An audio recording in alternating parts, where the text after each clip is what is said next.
Oh, we're getting to that time of year, Kevin, where we just got to dig for interesting content. Summer League is officially over. People are giving me crap about talking too much about Kevin Durant. What else is there to talk about, folks? There just is not a lot going on. But with that said, there is some stuff to talk about Kevin Durant because apparently people are not understanding what should be a very clear point I'm trying to make. I'm going to explain that in just a moment. Kevin Danna joins me. He's going to break down how the Warriors did in Summer League. That's going to be the bulk of the show, is how the young talent of the Golden State Warriors did and what we can expect out of them when the season starts. This is Locked On Warriors.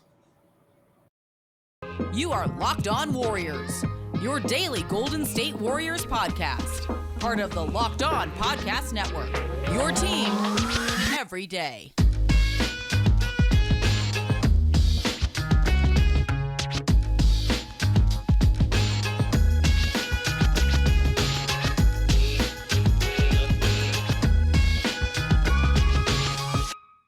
Thank you for making Locked On Warriors your first listen every day. We are free and available wherever you get podcasts. Today's episode is brought to you by BetOnline. BetOnline has you covered this season with more props, odds, and lines than ever before. BetOnline, it's where the game starts. You can follow the voice of the Santa Cruz Warriors, sometimes the Golden State Warriors, all sorts of Summer League action. Kevin Durant is all over the place. You can follow him on Twitter at Kevo408. You can follow me, Cyrus Saatsaz, on Twitter at Dog Surf Roadshow. Need to get something very clear, folks, because I actually decided to delve into that nasty swamp that is the YouTube comment section the other day, and I'm getting a lot of hatred there. I do have feelings, folks, but whatever. I don't really care that much, but I do want to make one thing very clear here.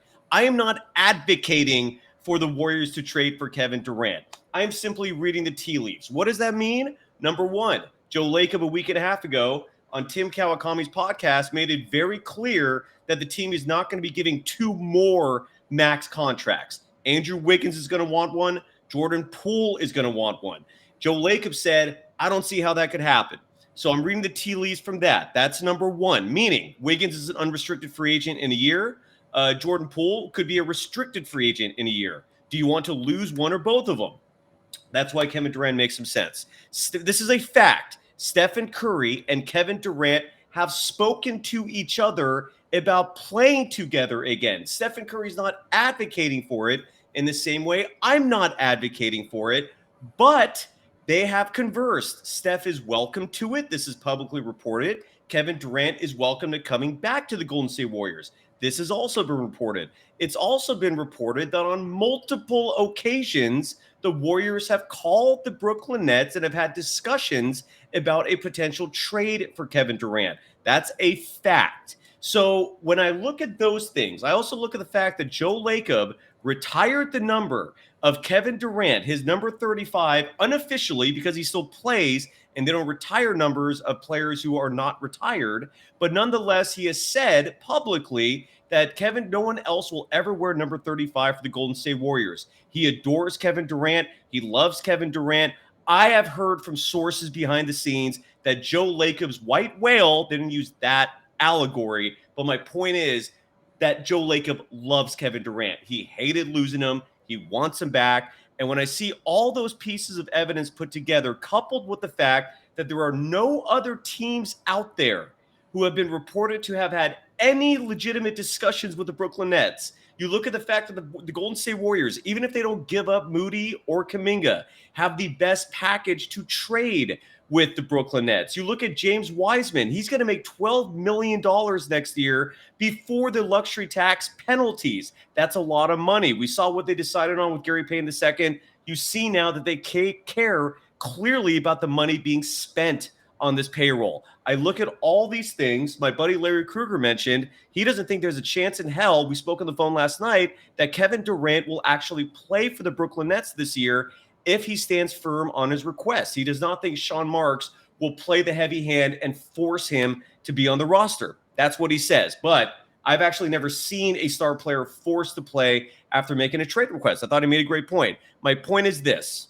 I'm not advocating for it. I don't think that's the best move for the Warriors to give up a lot of important assets to reacquire Kevin Durant. What I am saying is that there is a very strong possibility of it based on the fact of conversations on the Warriors' pieces and assets they could offer, and the fact that the Warriors owner, their managing partner, their governor, Joe Lacob loves Kevin Durant and would love him back on the team. Do not blame me. Do not hate on me for any of this. I'm just telling you what the actual evidence is there. And I do think the trade will happen largely because I don't think Lacob will want to see Wiggins and or Poole lost and get nothing back in return for him. Sign and trades are brutal because they give a hard cap on you. So I don't see Wiggins getting a sign and trade deal after next season if the Warriors are in a title hunt, because now you're hard capped and you're put in a really bad position.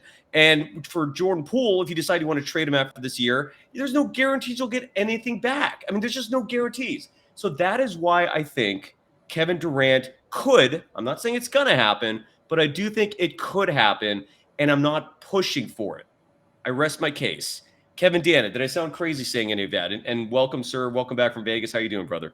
I'm doing well. I mean, I don't really have much to add one way or another there.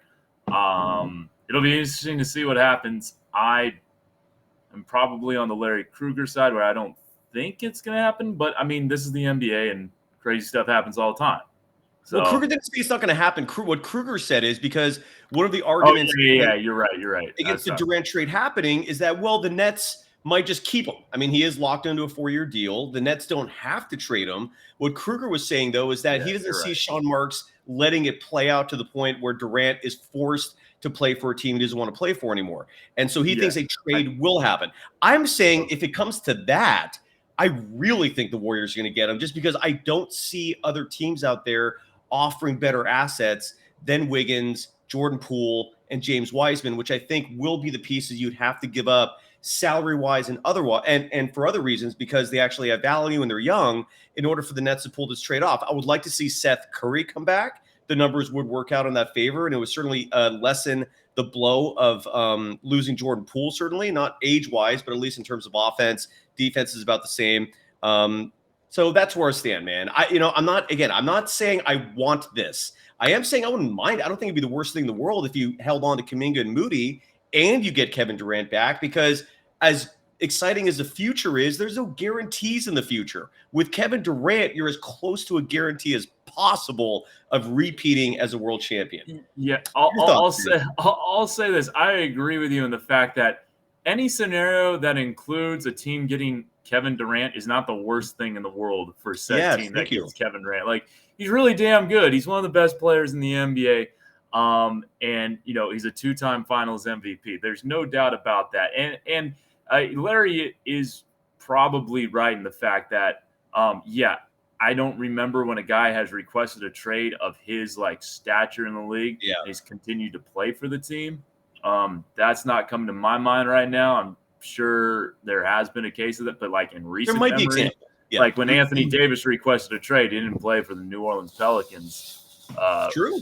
Yeah. And if I'm remembering the timeline correctly, he might have played once or twice early, and then just towards the All-Star break or whatever it was when he requested to trade, he started to shut it down.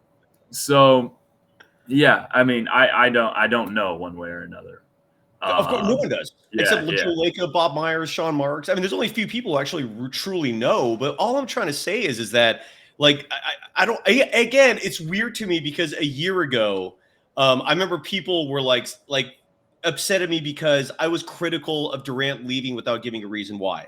And Dub Nation was just swearing by Durant. Well, he gave us those 3 amazing years. They won 2 championships with him. Amazing how opinions change in a year. When now, with the possibility of Kevin Durant coming back, these same people are going, I don't want him back. I like the team. Forget him. It makes no damn sense whatsoever. So if you want to bitch and whine in the comment section, go ahead. But you're making no sense. I'm sitting here telling you what's going on. I'm not sitting here saying it's going to happen, but the likelihood is strong.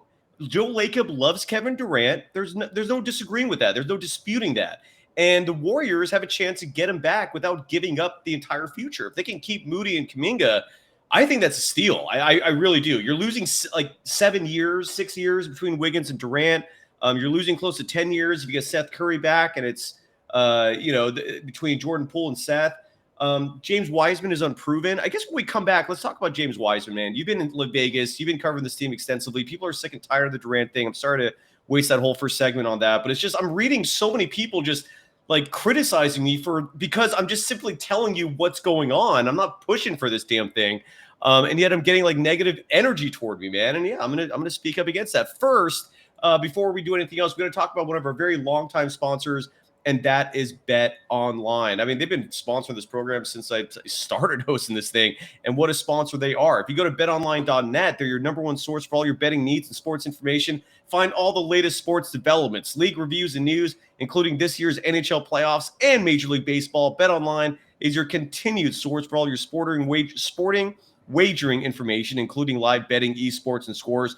And betonline.net remains the best spot for all your sports scores, podcasts, and news this season. By the way, you're in Vegas, dude. Did you you can't bet on sports, but can you do poker? Can you do yeah, I mean, I bet anything that's not like sports related, because the whole broadcast and college sports throws like a real monkey wrench into stuff. If I just did like NBA and G League, I could bet on like college football, MLB, soccer, all of that. Like, I guess during the summer when I'm technically not signed anywhere, like I did bet on like a European soccer game last year. But I mean, that was like, I wasn't under contract with any team. And so I was like, all right, this feels pretty safe. It's $20. Like I'm not match fixing here. That begs the question, Kevin. Why are you betting on a random European soccer game? It was a friend's birthday, and we're like, you know what? My friend loves like European soccer, and so we all just like, $20 on like this random like second division team, or I think it might have been a Europa League game or something, just some random game. Like, my friend, like, all right, let's bet on this game or something like that. And for anyone watching, for any aggregators out there, because I know they really care what I have to say, me of 3,600 followers, but I was not under contract with anyone. It was not anything college. It was European soccer. And but like, no, I don't actually bet on sports. I do, however, lose money playing blackjack, craps, and roulette. Who doesn't? And plus, and it's a crime, by the way. You only have 3,600 followers. I don't know why that's the case. You should have doubled my number easily. But that's a shame. But I'm happy you're having fun at the tables, man. Did you come home a winner? Did you at least break even? I lost $754 on this trip. So wow, but it was like over 5 nights of gambling. And so, it wasn't terrible, it averaged out to about 125 a night or something like that. $150 and 80 cents, but who's counting? Okay. Yeah. Well, for those who do not call sporting events and are thus prevented from betting on sports, you can just go to betonline.net. Head to the website today or use your mobile device to learn more about the trends in action. BetOnline, it's where the game starts. You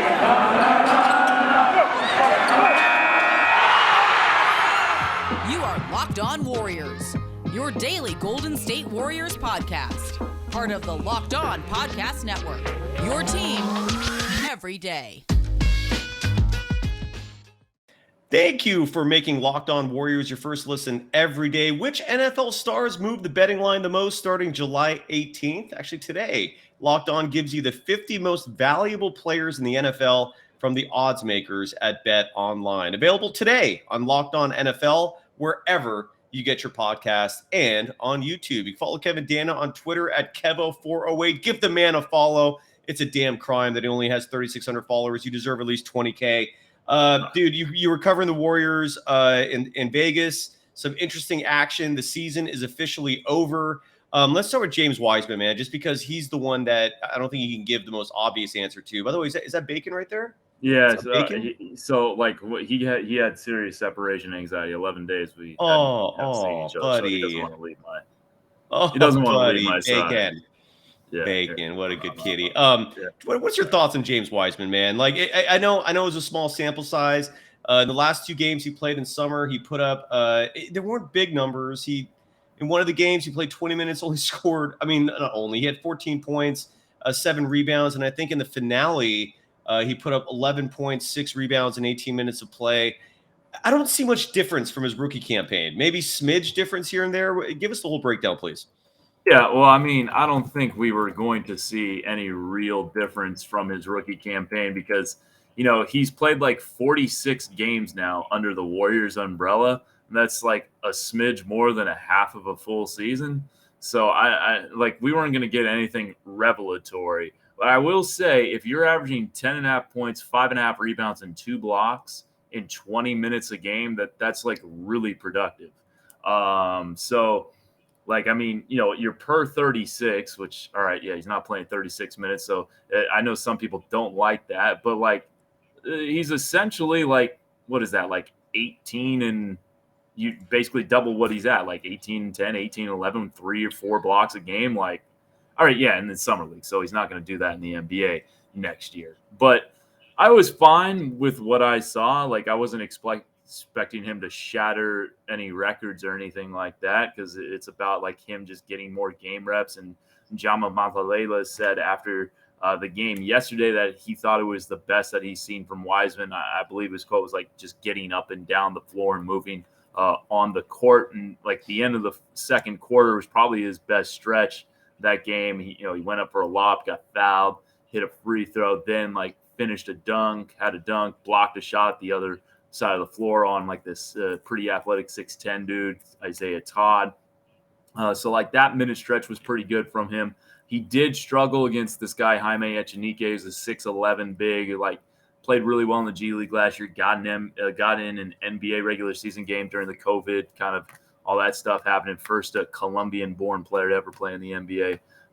But I mean, he's like he's a hoss of a dude, like 6'11", 250. I mean, 258, like kind of, yeah, like he's like, he's built. You can't like toss that dude around. And so like, it was the biggest dude I think James had gone against in summer league. And so he was met with quite a bit of resistance. When he was off the floor, he was able to do significantly better. But, James was pretty much all smiles whenever he talked to the media, like just happy to be back out there. And the fact that he played 4 games, I do think is, at least somewhat significant, because, it was, for a different reason in Memphis, he only played 3 games. And then, with his knee issues this past year, he only played in 3 games with Santa Cruz. So he got to 4 in the span of, all right, so the first game that he played in was July 10th. So in a span of 8 days, he played 4 games, July 10th to the 17th a week, and he was able to get in 4 games and came out feeling fine that I know of. He was at least, fine enough to play 20-ish minutes on Sunday, and I didn't hear anything kind of to the contrary afterwards from Jama Mathalela. So, yeah, no, I think that's all positive for sure. And, it's going to take some time still, because he's still like, I mean, he has like a rookie's worth of NBA regular season experience. Now, definitely, I think he's probably grown some. He's put on probably 18 pounds of muscle. I remember he was listed at 240. I read somewhere he's up to 258. And it's not like in and out weight. It's like whey protein weight and, actual muscle weight. So, yeah, I mean, like, so, and he learned definitely from, the vets on that team, but like actual game reps, it's going to take a while still. And so I don't, good thing Kevon Looney's there, and he's re-signed and everything. And, I am still very high on James Wiseman. I have been from the start. Just there are just moments where it's tantalizing, the potential this guy has, and he showed it again. And some of that potential is still very much there from James Wiseman. Yeah, and you're right. I think the fact that he played those 4 games was huge, because durability is clearly a question mark now. He passed that in flying colors. If anything, the one thing that I'm disappointed in with Wiseman so far is his shooting percentage. I'm seeing him miss a lot of close range shots that maybe with more time and repetition do start going in. But there's certain games he did fine. His shooting percentage was high. Like, I'm looking at the stats of the last 2 games, for example. He shot 67% against OKC. But then against the Wizards in the final game, he went 5 for 13. And for big, those aren't numbers you want to see. By the way, why did Chet I forgot, Holmgren, is that his last name? Why did he not play against Wiseman? I wanted to see that. I wanted Wiseman to bump him and make him fly into the second row of the bleachers, and instead Chet sits out. Like, do you know what happened there? Like, why did he? Yeah, so this happens every summer league. Like, the top picks, probably like top 10-ish or so, are a little more protected in how many games they play in summer league as opposed to everyone else. And by that point, Oklahoma City had played 6 games because they had played 3 in Utah. And this was going to be their 7th summer league game. And I think Chet had played 5 of the first 6. And so like most teams play 5 summer league games. Like I'd say 2/3 of the league doesn't do an extra summer league. And the Warriors and Thunder were 2 of the teams that did. And so like he played 5 games. That's like a normal summer league stint. And so Chet got to that number and they said, we're going to shut him down. And, that happens. I would like to see those guys play, but, this is summer league. Like, at the end of the day, who really cares? Yeah. I care because I'm there and I like watching basketball. But, like, from a team perspective, they're not trying to, beat the Golden State Warriors in mid-July. They're trying to beat them in, late November. So correct. How long were you in Vegas for? 11 nights, baby. And you came back today. We're recording this on July 18th, Monday, as it is every Monday with Kevin Danna. He joins Locked On Warriors. I've never done more than 2 nights. It takes a lot of bravado to do 11 days. I can't believe you're even talking to me right now. So are you COVID free? Or how are you feeling from an 11-day stint in Las Vegas? That sounds crazy. Here's the thing.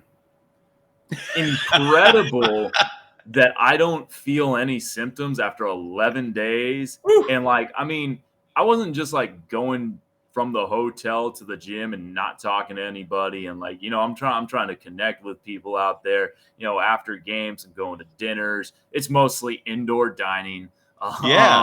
It's like, going to a summer league party that the NBA, through for like media members, players, coaches, all that, it's stuff you want to be at. They throw good events and you want to be there to connect with people and all that. And that's like half of summer league almost is like the networking and stuff. So I'm doing as much networking as I can, as much broadcasting. I was out till like 3 a.m. last night in Old Vegas playing blackjack.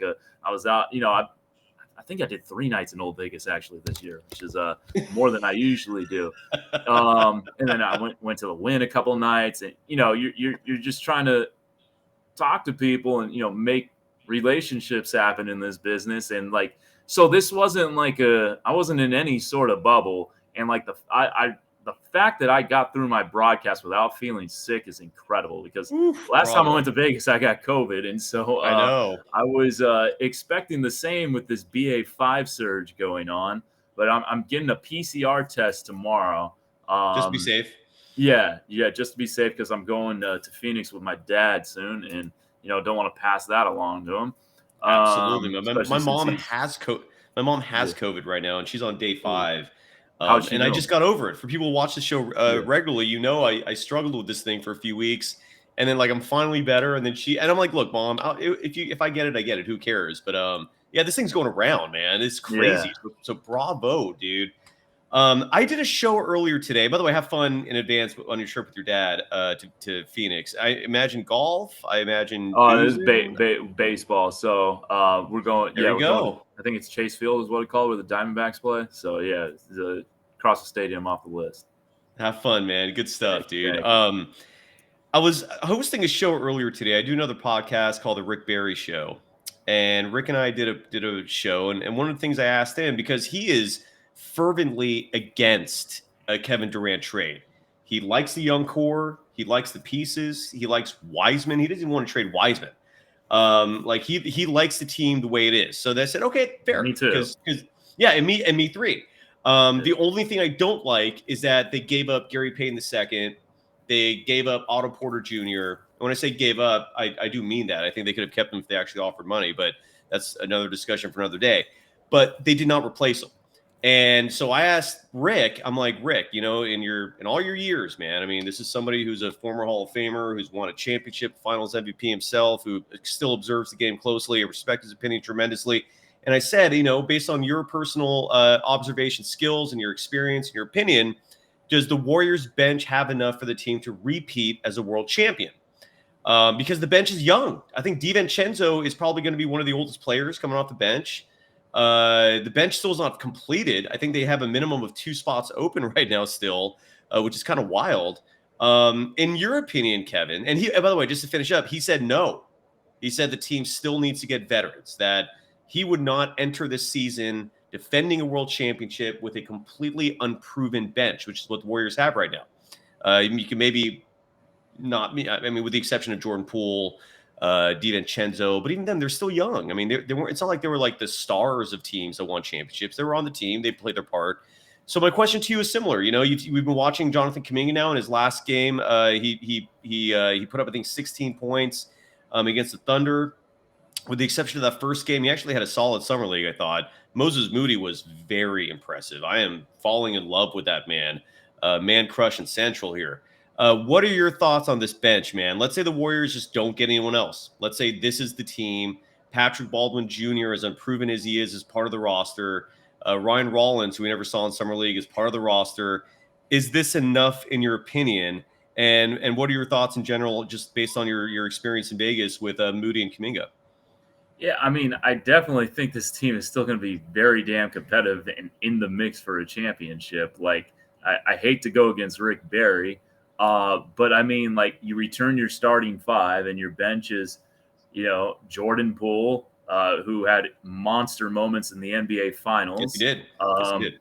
Moses Moody and Jonathan Kuminga, who are going to be, Moses is 20, Jonathan's 20, so very young. Moses, though, did have good moments against the Dallas Mavericks in the Western Conference Finals, and yes, it didn't look great for Kuminga when he started against the Grizzlies, but he does have playoff starts. I think he started 3 playoff games. He did, and he's 19 still, by the way, dude. He's still... October is when he turns 20. And then, James Wiseman, which we've talked about, all right, if he's your 9th man, like, that's pretty damn good. And Dante DiVincenzo, even though he got hurt in the first round of that title-winning season for Milwaukee, he was a starter on a championship-winning team, through the regular season. A team that, and they didn't, just get hot at the end of the season. They were a 3 seed. So, they were they were top 20% in the Eastern Conference. Yeah, he was a starter on a championship-winning team. Like, he doesn't have the experience of Steph, Clay, or Dre. Obviously, not close to that, and nor does he have the experience of Andrew Wiggins, even because he was hurt as far as making deep playoff runs. But he knows what it's like to contribute to teams that contend, and I don't think that's nothing. Then, I mean, obviously, yeah, you have the rookies, Baldwin and Rollins, and yeah, I don't think you'd expect much from them this coming season. And you still have a couple of spots that you can sign guys with, right? And so I think maybe those are the spots you lean veteran with. They get someone in their late 20s, early 30s, something mid-30s even, something like that. We'll see. I don't know, how much the Durant, see what Kevin Durant does, how much more this is going to hold up kind of the rest of these signings, because it has kind of, dried up, and there's still, guys that are out there to be had. So we'll see. I mean, this could very well play deep into the offseason here, but the Warriors factually have to sign more players. This isn't their final roster. You have to have at least 14 guys on a roster. So the roster is not complete. Right. And it is weird. I'm sorry. It's just but with what they have, and then you're going to only make it stronger. Yeah, I think this team is going to be in the running for an NBA championship. There you go. And in all honesty, I think that is yet another reason why the KD trade thing.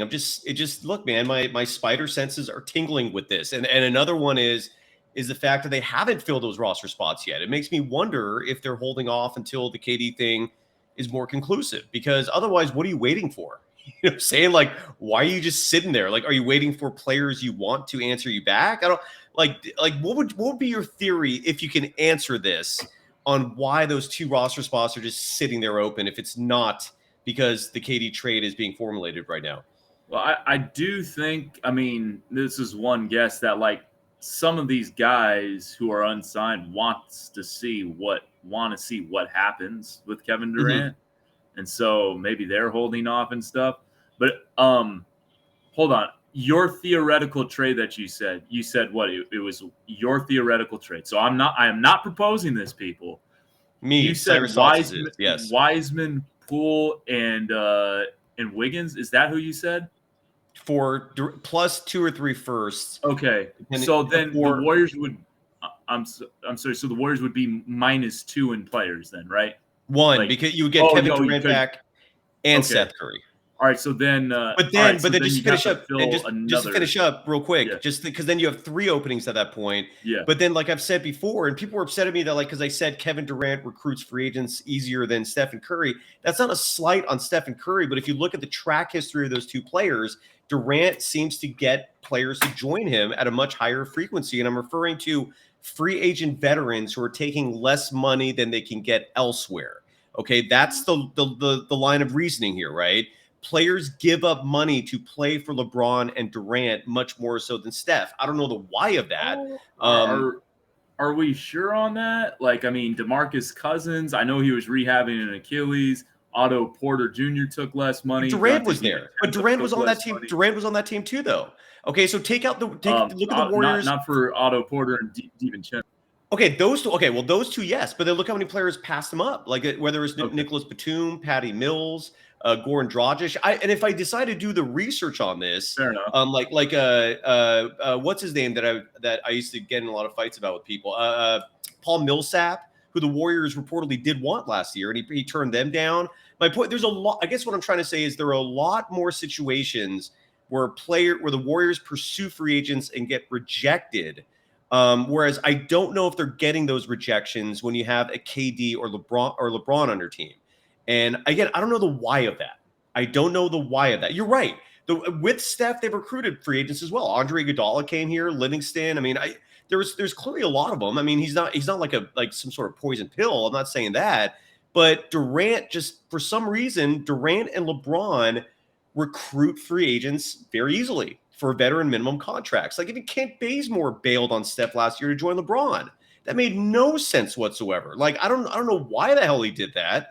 I'm guessing he could have come back. There were mixed reports. I've heard one report from Shams Charania where Kent Bazemore, was offered more money, more years, but chose the Lakers. But then I've heard from my sources behind the scenes that that's a BS report. That's not really true. So I don't know what to believe anymore with Shams, at least, and his reporting. But what I'm trying to say is that if we did a report, if I actually did the research, and maybe I'm going to have to do this because I'm sure after people watching this show, they're going to question this again. My point is that if you look at the track record and the history of LeBron, KD, and Steph, and the number of free agents who have flocked to these players' teams versus the number of free agents who have rejected overtures from those players' teams, Steph does not compare. And I don't know the why of that. But if you get Kevin Durant to come to the Warriors, something tells me you can fill those other 3 spots very easily with high caliber players who are going to take veteran minimum contracts. David West is another one. Like David West rejected the Warriors when they didn't have Durant. When Durant shows up, now he's like, okay, I'll come to your team. So I don't, it's just, there's a lot of examples like that. It builds up. If I'm mistaken, Kevin, come at me, please. I don't. Well, I mean, obviously Kevin Durant contributes to championships. I think what the examples that we've given here is like going into last season, the Nets and Lakers were the clear-cut front runners in the minds of everyone besides Cyrus Saatsaz to play for the NBA championship.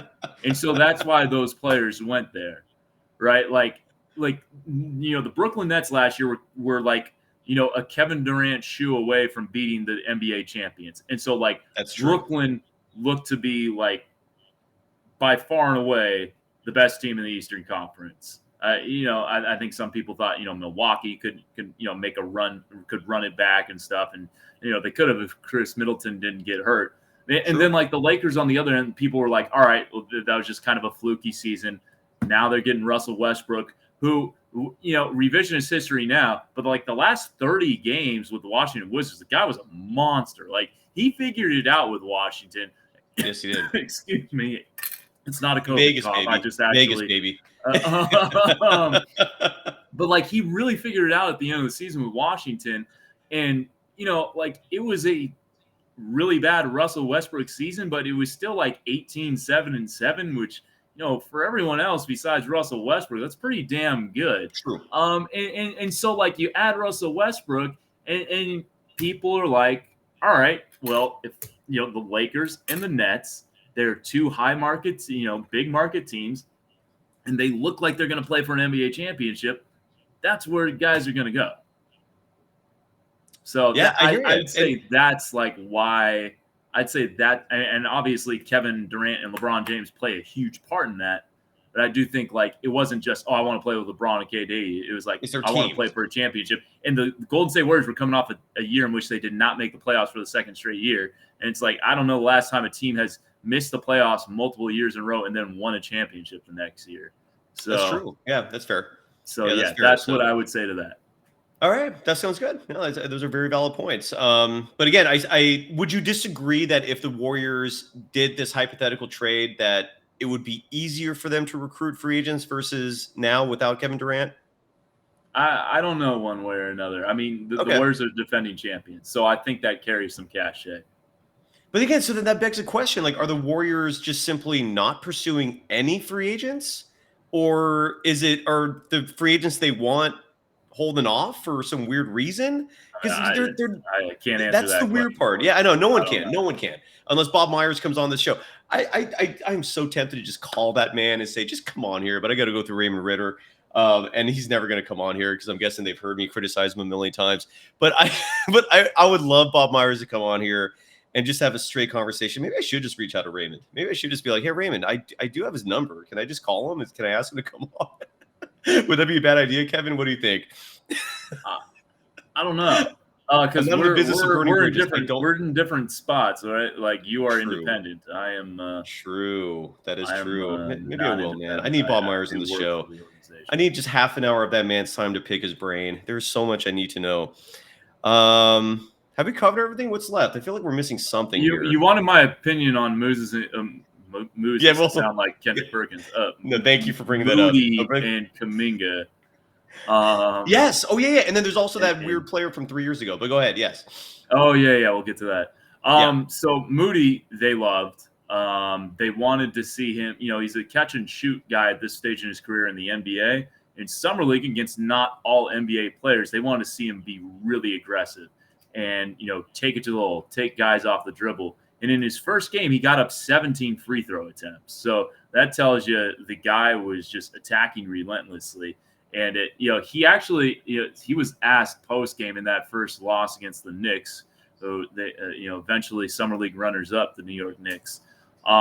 He was asked if he had ever attempted more free throws in a game. He said he actually got up 18 in a game at Arkansas and 16 in another game at Arkansas, which it's like, whoa, okay.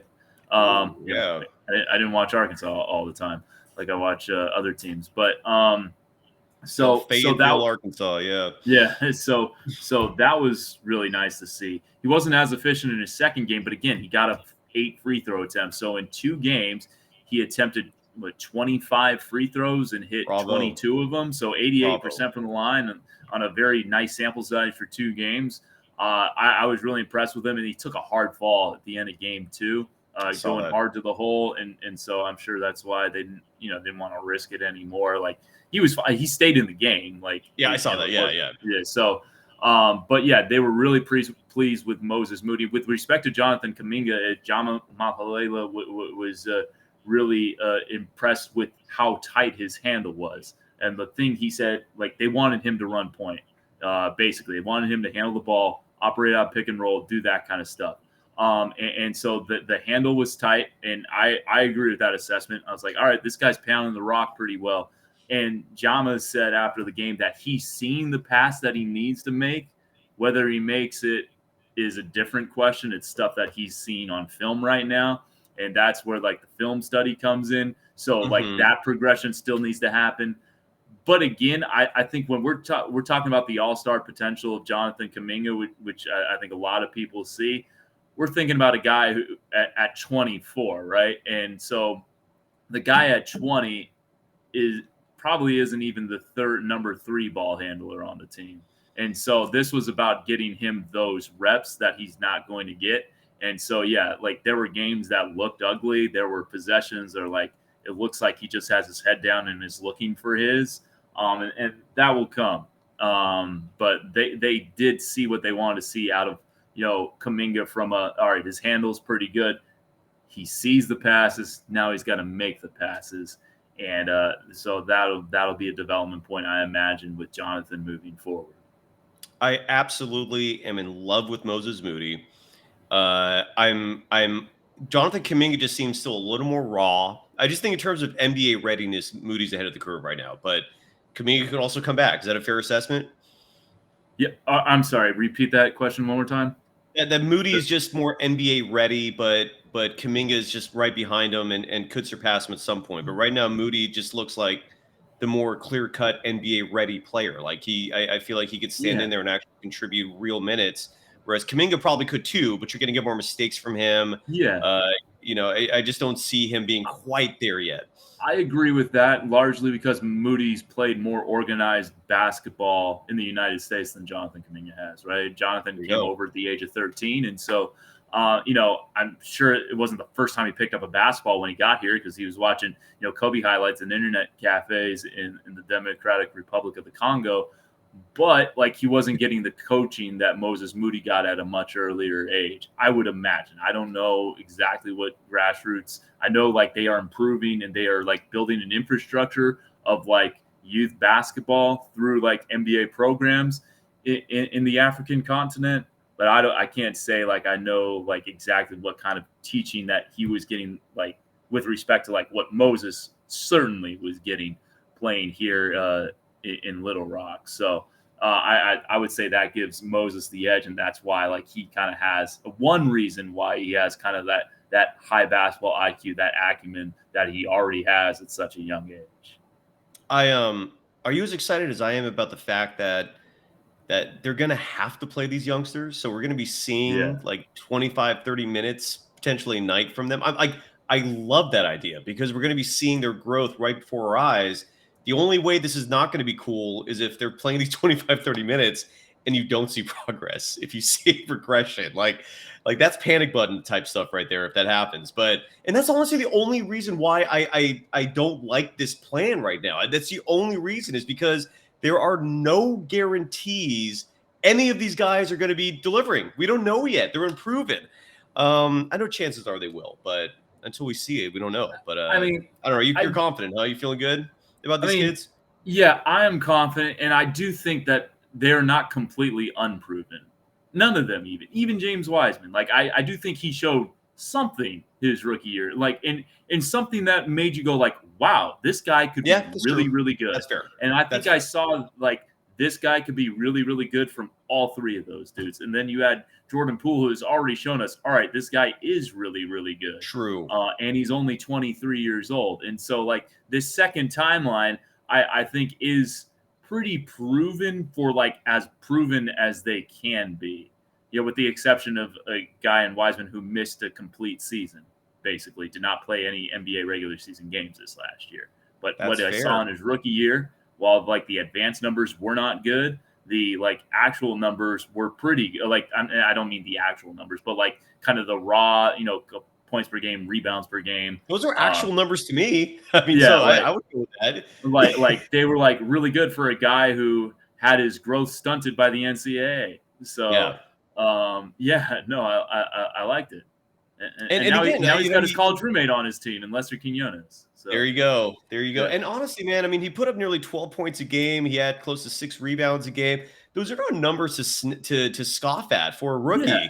And even his three, he has a nice shooting stroke too. I can see him putting up 35% from beyond the arc. I could see those types of numbers from him.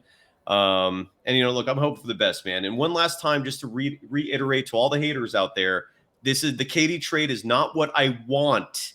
It's just based on what Lacob said, especially about those 2 max contracts that he does not want to give out.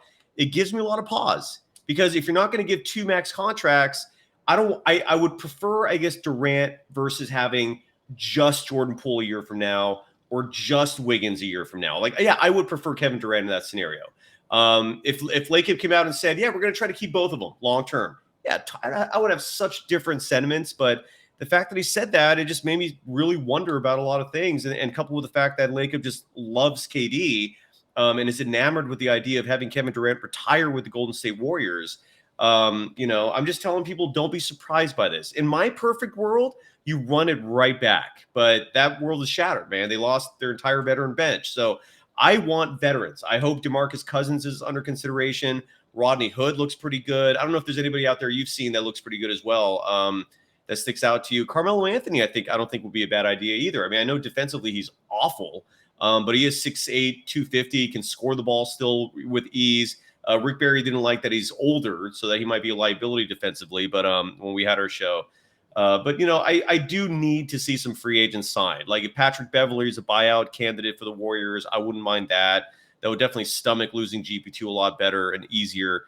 But like what I wanted was shattered. They did not bring back Gary Payne II. That was really the one guy I thought more than anything else that they should have brought back, and Otto Porter Jr. And they didn't replace Bielitsa. That's where I think someone like DeMarcus Cousins would be a great replacement. I mean, they're very similar in their styles. Cousins can shoot the three. Do not forget what he did to the Warriors in that opening round series playing for the Nuggets. It's just, it just makes me nervous, man, to have a bench this young when you're trying to defend a world championship. These stakes are crazy high, and I don't know. Just the thing that makes most sense to me is that this is all being set up for a KD trade, but I could be wrong. I'm not guaranteeing it. Anything else, man? Are we done? Are we good? You want to talk about? Oh no, there's one more thing. Yeah. There's one more thing. There is a Twitter account called @NBA_memes. And this is going to be an extra treat for those who are watching on the YouTube show, because they posted this picture and it is really funny. And I never heard of this dude in my life. Apparently he's from China. And Kevin, as someone who has called a lot of games and have you been introduced to a lot of interesting names. Hell, my name is one of the craziest things out there, but this is a whole other level. How do you pronounce this, first of all, Kevin Danna? All right, so if I remember correctly, he goes by Slam. I remember. So I know this guy because he was on the 20. You mean, Cyrus, you didn't religiously watch the 2018 Golden State Warriors in Summer League action? Shame on you. No, I'm just kidding. I'm sorry. I know. I'm just messing with you. Abdou Shalamu Abadurexity is how I remember learning the name. Abdou Shalamu Abadurexity is how I remember. Abdou Shalamu Abadurexity. Abadurexity. Even like the Warriors' new assistant coach has Jama Malalela, right? Is that how you pronounce it? So technically, that's like the North. And I saw someone give a tutorial on Twitter and then on how to say his last name. Technically, his last name is like Jama Mahlalela. Mahlalela. Mahlalela. That's like the best. Yeah. All right. So the Mach, you got to get that little Mahlalela like that. Yeah, best. Because like he's from Swaziland, and like the Swaziland, or like he's half Swazi. And so like I think that's where like the Mahla comes from. It's like I love it. You're making me look good, man. Like, if I ever meet him, I'm gonna immediately say that. I'm gonna go, Mr. Mahlalela, nice to meet you, and I bet you he's gonna be impressed. And now that I know, I try to say that on the air, like I've been doing in Summer League, but like in the flow of a radio broadcast, I'm not to the point where I can like say it quick. I can't say like led by head coach Jama Mahlalela. Like I kind of do it there, but like in the flow, man. So that I got to work on that. But yeah, Abdou Shalamu Abadurexity. I think it's Abdou Shalamu, not Abdou Shalamu. I'm pretty sure the emphasis is on the Shah, not the actual player on the Warriors Summer League roster in 2018. And so here's some info on him.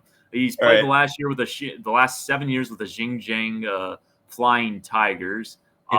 He learned English by watching Game of Thrones and listening to Kendrick Lamar and J. Cole. He began playing basketball at 16. So in 2018, he was 22 years old. So he's still like at the beginning of his learning curve. He learned, or he was the CBA, Chinese Basketball Association, not Continental Basketball Association, former American minor league. He was the CBA most improved player that next season after he played Summer League with Golden State. The next year, he played Summer League with Chicago and started all 5 games for them. And then he's just kind of been in China since. So he is, I think, 26 years old right now, and he's just coming off a 23-point, kind of 8 rebound per game season, which is like usually it's the Americans in that league that put up the monster numbers. For like a player native to China to be putting up numbers in the CBA like that. Like, he's got some skill. I don't remember a damn thing about his game, I'll be honest. It's been 4 years since I've seen him play. And I can't remember too much one way or another, but like the way his stats are tracking are pretty good. Jama Machlalela. Jama Machlalela. That's like some Middle Eastern stuff right there, man. When you start doing the like in your names and voice. Although you said he's at technically Africa, is that what it was? Yeah, Swaziland. Okay. Swaziland. So I mean, it's not. It's like you're pressing your tongue against like the back of your teeth, I think, or like the roof of your mouth. Yeah. Jama Machlalela. It's so hard to flow like that, though, dude. I hear you. He pronounced it for me once, and like said I was doing a decent approximation of it. Okay, all right, that's good. So I'll take that as a compliment. Yeah. I gotta get. Maybe I should aim for him and just have a whole show about. So is it Machlalela? No, it's Machlalela. Machlalela. Yeah, I think so. I mean, I don't know like the difference between like Middle Eastern and Swazi pronunciations. And so maybe I kind of lean more Middle Eastern. I don't know in the first way I said, but Machlalela. Interesting. Yeah, I wonder what Kirk calls him. Probably Jama.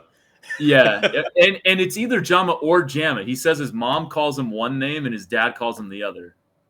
So that is weird. That is weird. Yeah, the two parents each pronounce it differently, so I guess you can't go wrong. So that's good. Yeah. What do you call it? Do you go Jama or Jamma? So like when he came up through Raptors 905, I learned it as Jama, and so like I've just kind of trended with Jamas, and I called like games he coached back in 2018. The one we are getting. I'm going way off the deep end here, but I want to say like Middle Eastern versus like what Machlalela is like when you like. I want to say like when you make that emphasis with like a Middle Eastern name, it's more in the throat. Like yes, like that's what I'm doing right now. I'm gonna take my friend's name, Mohammed Al. Like Americans will say Mohammed Al Momin, and this is the first time he's ever been mentioned in a podcast. I'll clip this off and send it to him, and he'll feel like a superstar. Actually, he's like a hot shot, like a investment banker in Dubai. Okay. Or like that, and that's probably like, or something of like that sort. But like he would say like Mohammed Al Momin, and so like it's like more in the throat, whereas like Machlalela is more in the tongue. Yeah, I can't do the tongue. Anyways, I'm probably not doing a great. And we have spent like 7 minutes talking about Jama Machlelela's pronunciation of his name. Talking about this is late July NBA coverage for you right there. But like I think that's like the best way I can say it, and like maybe the first time I said it like came more from the throat than it came from the tongue. Machlalela. Yeah, that's just trying to explain myself here. There you go. That's one of the two new. That's the new Warriors assistant head coach. He's directly behind Kenny Atkinson in the depth chart. Great dude, by the way. Jama's awesome, and that's what I've heard. I've heard great things. He's gonna be a head coach one of these days for sure. Good stuff. Good stuff, man. Welcome back. I'm glad you survived. I hope we'll find out if I've actually survived tomorrow when I get my PCR test. To be determined. All right, brother. Always a pleasure. Kevin Danna. You can follow him on Twitter at Kevo408. You can follow me, Cyrus Saatsaz, on Twitter at DogSurfRoadshow, and this program on Twitter at Locked on Dubs. Did I mention that I really want the Kevin Durant trade?